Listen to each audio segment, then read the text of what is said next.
ഏവർക്കും സ്നേഹവന്ദനം. പെസഹ അഥവാ പാസ് ഓവർ നമ്മളൊക്കെ കേട്ടിട്ടുള്ള വാക്കാണ്. അത് ആചരിക്കുന്നവരാണ് നമ്മളൊക്കെ. എന്നാൽ വാസ്തവത്തിൽ ഇസ്രായേൽ മക്കളല്ലാതെ അഥവാ യഹൂദന്മാരല്ലാതെ ആരും തന്നെ ഇത് അനുഭവിച്ചുകൂടാ, ഇത് ആചരിച്ചുകൂടാ എന്ന് വളരെ കൃത്യമായിട്ട് പുറപ്പാട് പുസ്തകത്തിൻ്റെ 12-ാം അധ്യായത്തിൻ്റെ അവസാന ഭാഗത്ത് രേഖപ്പെടുത്തിയിട്ടുണ്ട്. അത് അറിഞ്ഞോ അറിയാതെയോ നമ്മുടെ എല്ലാം ധാരണ ക്രൈസ്തവരായിട്ടുള്ളവരെല്ലാവരും, ആലയത്തിൽ പോകുന്ന എല്ലാവരും തന്നെ പെസഹ ആചരിക്കണം എന്നുള്ളതാണ്. അങ്ങനെ പെസഹ ആചരിക്കുന്നതിന് വലിയ നിബന്ധനകളൊക്കെ ബൈബിൾ വെച്ചിട്ടുണ്ട്, അഥവാ മോശയിലൂടെ ദൈവം ലോകത്തോട് പറഞ്ഞിട്ടുണ്ട്. യഹൂദന്മാരും യഹൂദ മതാനുസാരികളും അല്ലാത്ത ആരും തന്നെ ഇത് അനുഭവിച്ചുകൂടാ, ഇത് ആചരിച്ചുകൂടാ എന്ന് കൃത്യമായിട്ട് ബൈബിൾ പഠിപ്പിക്കുമ്പോൾ നാം ചെയ്യുന്നത് ദൈവ പ്രമാണത്തിന് വിരുദ്ധമായിട്ടുള്ളതാണെന്നുള്ളത് മറന്നുപോകരുത്. എന്നാൽ പെസഹായുടെ പൊരുൾ എന്താണെന്നും ആ പെസഹ എങ്ങനെയാണ് നമുക്ക് അനുഭവവേദ്യമായതെന്നുള്ളതും വ്യക്തിപരമായിട്ട് നമ്മൾ ഈ പെസഹയുമായി എങ്ങനെ ബന്ധപ്പെട്ടിരിക്കുന്നു എന്നുള്ളതും ചിന്തിക്കുന്നത് നന്നായിരിക്കും. ഞാൻ ആ വിഷയമാണെന്ന് നിങ്ങളുമായിട്ട് പങ്കുവെക്കാൻ ആഗ്രഹിക്കുന്നത്. പുറപ്പാട് പുസ്തകം ആദ്യ അധ്യായം തന്നെ നമ്മൾ വായിക്കുമ്പോൾ ഇസ്രായേൽ ജനത്തിൻ്റെ ഒരു അടിമത്തത്തെ സൂചിപ്പിക്കുന്ന കാര്യങ്ങളെ പറഞ്ഞുകൊണ്ടാണ്. അവർ ദൈവിക വാഗ്ദത്ത പ്രകാരം അബ്രഹാമിനോടുള്ള ദൈവത്തിൻ്റെ നിയമത്തിൻ്റെ അടിസ്ഥാനത്തിൽ 400 വർഷം അഥവാ 4 തലമുറയോളം അവർ അടിമകളായി ഈജിപ്തിൽ കഴിയേണ്ടി വരും എന്നുള്ളത് വളരെ കൃത്യമായിട്ട് പറഞ്ഞു.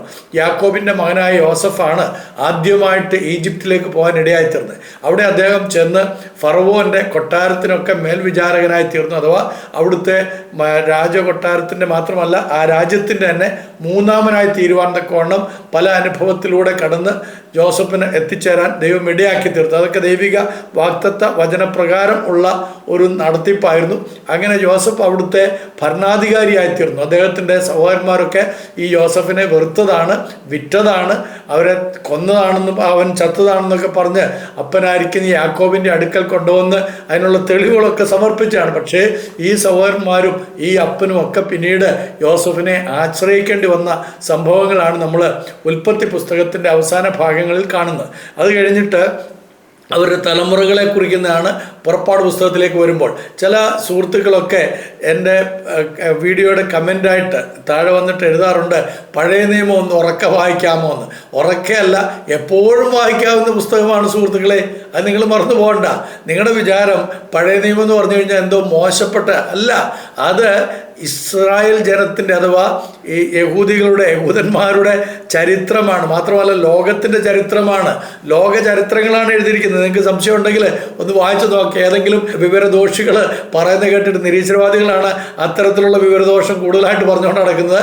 ഈ അടുത്ത സമയത്തും ലിയാക്കത്തുമായിട്ടുള്ള ഒരു സംഭാഷണത്തിൽ ചങ്ങനാശ്ശേരിക്കാരനായിരിക്കുന്ന തോമസ് എന്ന് പറയുന്ന ഒരുവൻ വിളിച്ചിട്ട് അദ്ദേഹത്തോട് പറയുന്നത് കേട്ടു, പഴയ നിയമം അതിനെക്കുറിച്ച് പറയേ വേണ്ട, ഇത്രയും മോശപ്പെട്ട ലോകത്തിലൊരു പുസ്തകം, അത് നിന്നെയൊക്കെ പഠിപ്പിച്ചവൻ്റെ കുഴപ്പമായിരിക്കും എന്നാണ് ഞാൻ പറയാറുള്ളത്. ചങ്ങനാശ്ശേരി രൂപതക്കാരനാണെങ്കിൽ നീ ആ രൂപതയിലെ മെത്രാനോടും അവിടുത്തെ ആർച്ച് ബിഷപ്പിനോട് ചെന്ന് ചോദിച്ചു നോക്ക്, വേദപുസ്തകത്തിൽ എവിടെയെങ്കിലും മോശപ്പെട്ട കാര്യങ്ങളുണ്ടോ എന്നുള്ളത്. ആർച്ച് ബിഷപ്പ് നിങ്ങൾക്ക് പറഞ്ഞു തരും അങ്ങനെ ഇല്ല എന്നുള്ളത്. അത് മനസ്സിലാക്കാൻ ശ്രമിക്കുക. അതുപോലെ ഒരു ജോസ് കണ്ടത്തിൽ എന്ന് പറഞ്ഞൊരു വിവരം കെട്ട മറ്റൊരു വ്യക്തിയും കൂടെ ഉണ്ട്. ഇവരെല്ലാം ധരിച്ചു വെച്ചിരിക്കുന്ന ബൈബിൾ എന്ന് പറഞ്ഞാൽ എന്തോ മോശപ്പെട്ട അല്ല. പോയി നിന്നെയൊക്കെ മോശക്കാരനാക്കാതിരിക്കാൻ വേണ്ടിയിട്ട്, നിന്നെയൊക്കെ നന്നാക്കാൻ വേണ്ടിയിട്ട് എഴുതി വെച്ചിരിക്കുന്നതാണ് ബൈബിള്.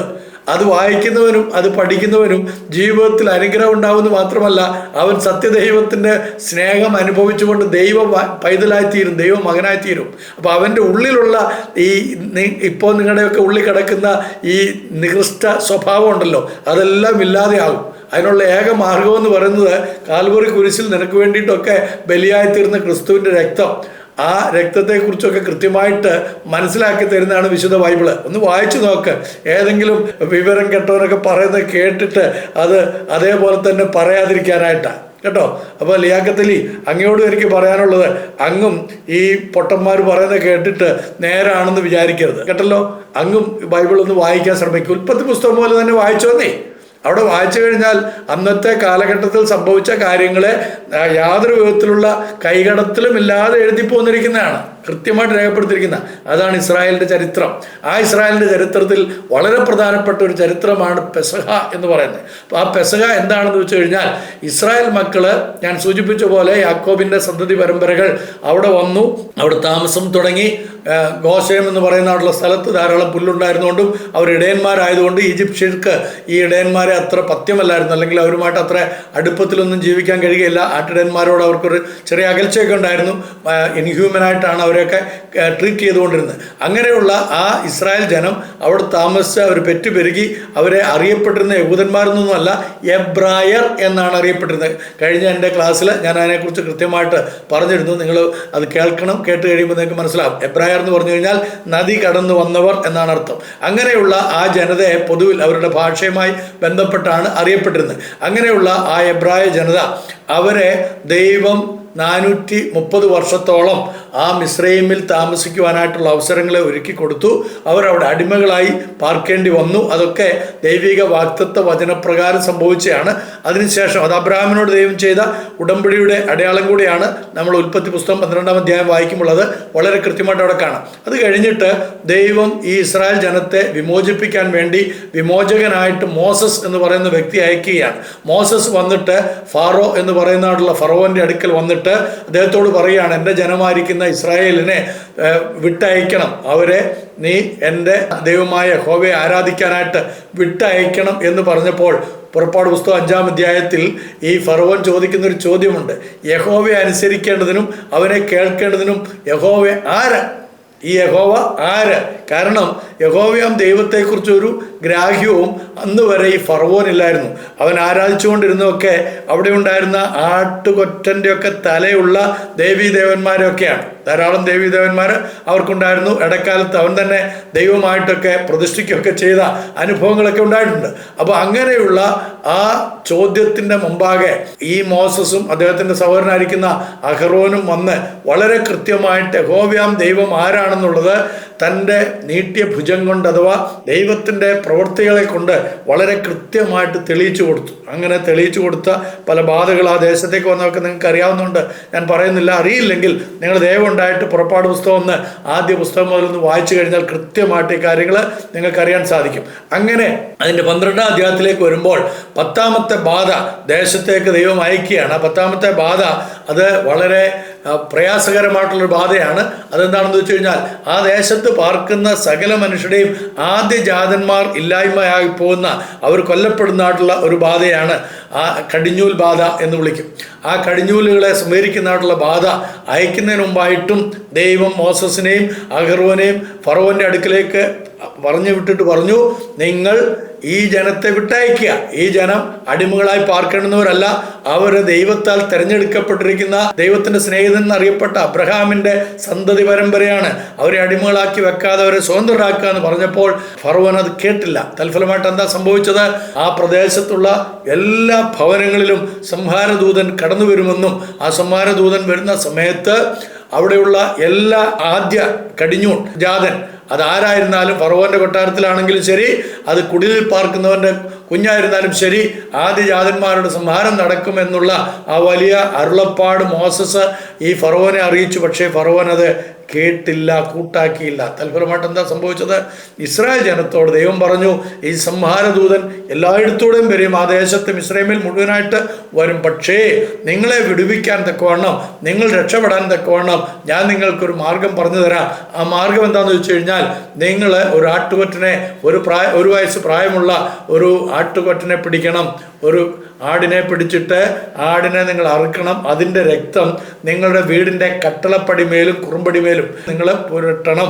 അപ്പോൾ ആ രക്തത്തിൻ്റെ ആ കാഴ്ച കാണുമ്പോൾ, ആ കാഴ്ച കാണുന്ന സംഹാരദൂതൻ നിങ്ങളെ നശിപ്പിക്കാതെ വണ്ണം, നിങ്ങളുടെ ഭവനത്തിൽ കയറാതെ വണ്ണം നിങ്ങളെ വിട്ടുപോയിക്കൊള്ളും എന്ന് പറയുകയും അങ്ങനെ മോസസും അദ്ദേഹത്തിൻ്റെ ഇസ്രായേൽ ജനവും ആ വിധത്തിൽ രക്ഷ പ്രാപിക്കുകയും ചെയ്തു. അപ്പം അതിൻ്റെ ഓർമ്മ, പാസ് ഓവർ അല്ലെങ്കിൽ കടന്നു പോവുക, സംഹാരദൂതൻ അവരെ കടന്നു പോയതിൻ്റെ ഓർമ്മയെ കാണിക്കുന്നതാണ് ഈ പറയുന്ന പെസഹ, പാസ്കൽ എന്ന് പറയുന്നത്. അപ്പം ആ പെസഹ തിരുനാൾ അല്ലെങ്കിൽ ആ പെസഹ അവരെല്ലാ വർഷവും ആചരിക്കണമെന്നുള്ളത് വളരെ കൃത്യമായിരുന്നു. അതിന് 2 അടയാളങ്ങളുണ്ട്. ഒന്ന്, അത് ഒരു ധൈര്യത്തിൻ്റെ ആയിട്ടുള്ള ഒരു പ്രവൃത്തിയായിരുന്നു. ധൈര്യത്തിൻ്റെ പ്രവൃത്തി എന്താണെന്ന് വെച്ച് കഴിഞ്ഞാൽ, ഒരു ആട്ടിൻകുട്ടിയെ കൊല്ലുക എന്ന് പറഞ്ഞു കഴിഞ്ഞാൽ ഈജിപ്ഷ്യനെ സംബന്ധിച്ചിടത്തോളം ഏറ്റവും പ്രയാസമുള്ളൊരു കാര്യമാണ്. ഈജിപ്ഷ്യൻസ് അല്ലെങ്കിൽ മിസ്രൈമ്യർ അവർ ഈ ആട്ടിൻതലയുള്ള ഒരു ദേവനെയാണ് അവർ ആരാധിച്ചുകൊണ്ടിരിക്കുന്നത്.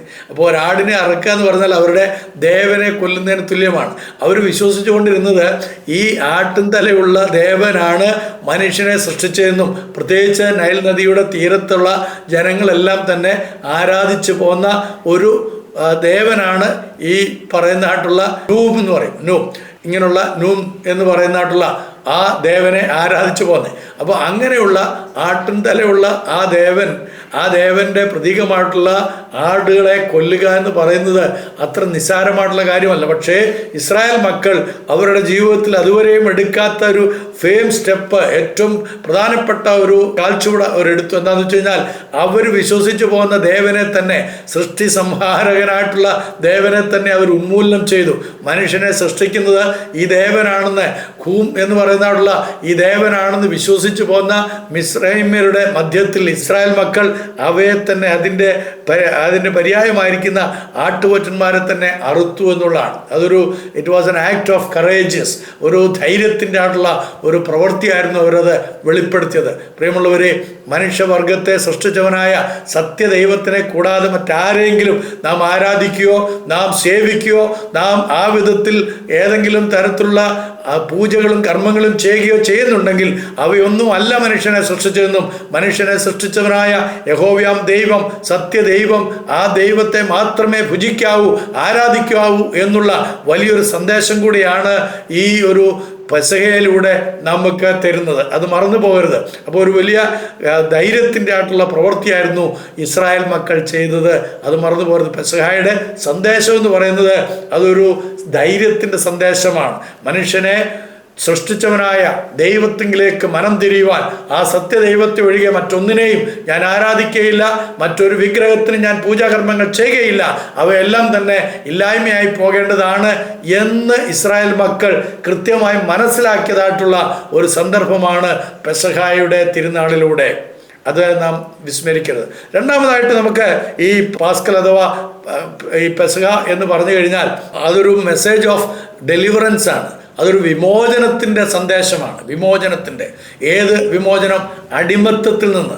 എന്നെയും നിങ്ങളെയൊക്കെ പാപത്തിൻ്റെ അടിമത്തത്തിൽ നിന്ന് വിമോചിപ്പിക്കാനായിട്ട് വരുന്ന ഒരു പെസഹ കുഞ്ഞാടിനെ കുറിച്ച് ബൈബിളിൽ ആരംഭ പുസ്തകം മുതൽ തന്നെ രേഖപ്പെടുത്തിയിട്ടുണ്ട്. നമുക്കറിയാവുന്ന പോലെ ഉൽപ്പത്തി പുസ്തകം 3-ാം അധ്യായത്തിൻ്റെ 15-ാം വാക്യത്തിലാണ് ആദ്യമായിട്ട് ഈ പെസഹ കുഞ്ഞാട് മനുഷ്യവർഗത്തിൻ്റെ സകല മനുഷ്യരുടെയും രക്ഷയ്ക്ക് വേണ്ടി, വിമോചനത്തിന് വേണ്ടി അറുക്കപ്പെടുവാനുള്ള ആ കുഞ്ഞാടിനെ കുറിച്ച് രേഖപ്പെടുത്തിയിരിക്കുന്നത്. അതിനെക്കുറിച്ച് പിന്നീട് നമ്മൾ പുതിയ നിയമത്തിലേക്ക് വരുമ്പോൾ കൊരിന്തോസുകാർക്ക് എഴുതിയ 1-ാം ലേഖനം 5-ാം അധ്യായത്തിൻ്റെ 7-ാം വാക്യത്തിൽ വളരെ കൃത്യമായിട്ട് തിരുവചനം ഓർപ്പിക്കുന്നുണ്ട്. നമ്മുടെ പെസഹ കുഞ്ഞാടും അറുക്കപ്പെട്ടു, ക്രിസ്തു തന്നെ, യേശു ക്രിസ്തുവാണ് നമ്മുടെ യഥാർത്ഥത്തിലുള്ള പെസഹ കുഞ്ഞാടെന്നും ആ പെസഹ കുഞ്ഞാടായ ക്രിസ്തു നമുക്ക് വേണ്ടി കാൽവരി കുരിശിൽ ബലിയായിത്തീർന്നുവെന്നും അവൻ്റെ രക്തം നമുക്ക് വേണ്ടി ചിന്തിത്തന്നതുകൊണ്ട് ആ രക്തത്തിൽ വിശ്വസിക്കുന്ന, ആ യാഗത്തിൽ, ആ ബലിയിൽ വിശ്വസിക്കുന്ന ഏതൊരു വ്യക്തിക്കും പാപവിമോചനമുണ്ടെന്നും അവൻ പൂർണ്ണമായിട്ട് ദൈവത്തിങ്കിലേക്ക് മാനസാന്തരപ്പെട്ട് സത്യദൈവത്തിൻ്റെ സ്വന്തമായി തീരുന്നു എന്നുള്ള വലിയ സന്ദേശമാണ് ഈ പെസഹ തിരുനാളിൽ ദൈവത്തിൻ്റെ ആത്മാവ് നമുക്ക് തരുന്നത്. നാം ആരെയും കൊല്ലണ്ട, നാം ആരുടെയും രക്തം ചിന്തേണ്ട ആവശ്യമില്ല.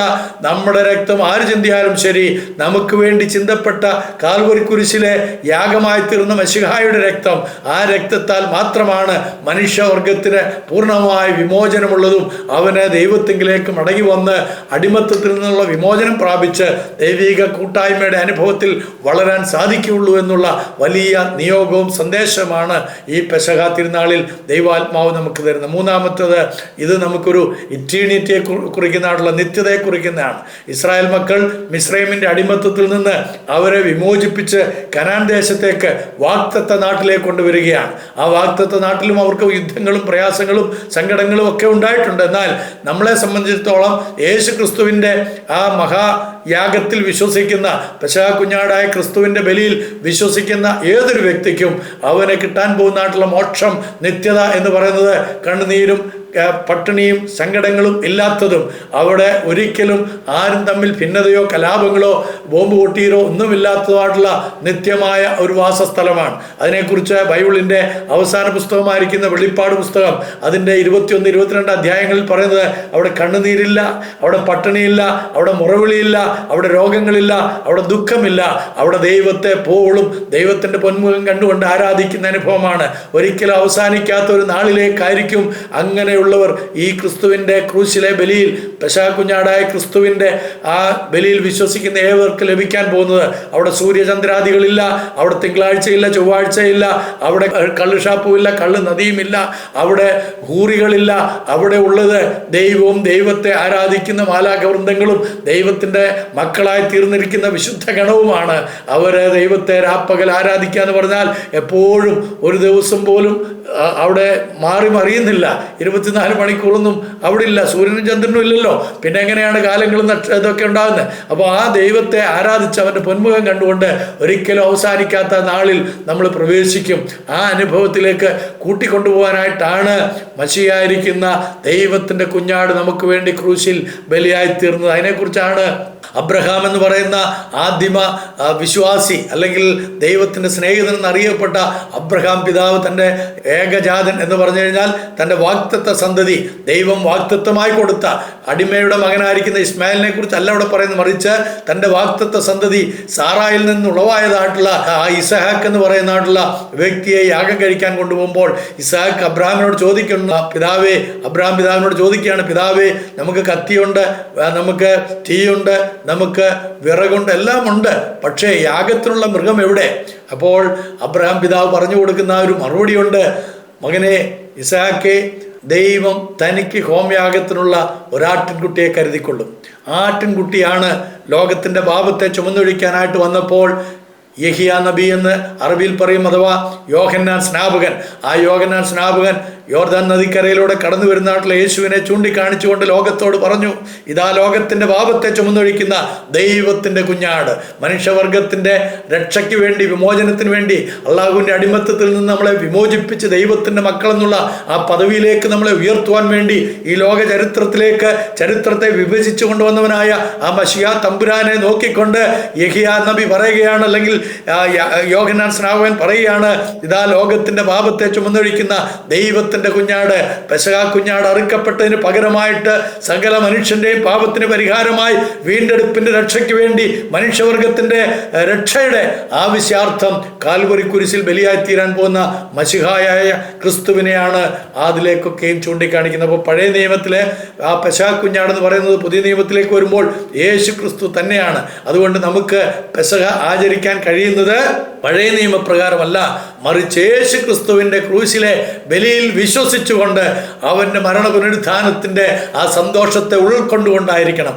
ആകയാൽ ഈ പെസഹ തിരുനാളിൽ നിങ്ങൾക്ക് എല്ലാ വിധത്തിലുള്ള മംഗളങ്ങളും നേരുന്നു. യഥാർത്ഥത്തിലുള്ള സാക്ഷാൽ പെസഹ ആചരിക്കത്തക്കവണ്ണം പെസഹ കുഞ്ഞാടായ ക്രിസ്തുവിൻ്റെ യാഗത്തിൽ വിശ്വസിച്ചുകൊണ്ട് നമുക്ക് ഇത് ആചരിക്കാം, ആഘോഷിക്കാം. ദൈവമായ കർത്താവ് നമുക്ക് ശക്തിയും പ്രാപ്തിയും തരട്ടെ. നന്ദി, നമസ്കാരം.